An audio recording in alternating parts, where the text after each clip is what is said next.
اعوذ باللہ من الشیطان الرجیم، بسم اللہ الرحمن الرحیم۔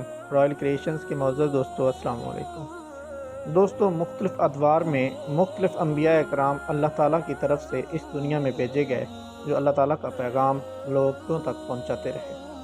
اسی طرح حضرت موسیٰ علیہ السلام، اللہ کی طرف سے جب حضرت موسیٰ علیہ السلام کو نبوت کے مرتبہ پر سرفراز ہونے کا حکم دیا گیا اور دین حق کی تبلیغ کے سلسلے میں فرعون کے پاس بھیجا گیا، تو آپ نے فرعون سے بے باک فرمایا، اے فرعون، میں اللہ تعالیٰ کا نبی ہوں اور حق سچ کی دعوت دیتا ہوں، اس لیے تم خدائی کے دعوے کو چھوڑ کر ایک اللہ پر ایمان لے آؤ۔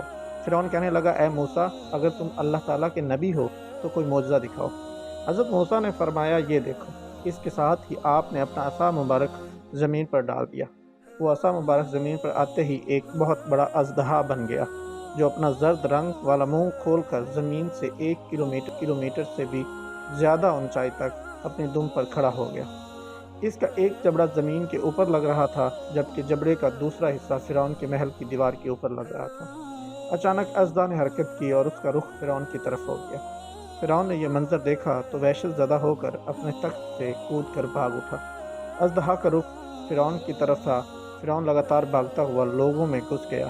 اس پر اتنی بھگدڑ مچی کہ ہزاروں آدمی ایک دوسرے پر گر گئے اور کچلے گئے اور بہت سے لوگ مارے گئے۔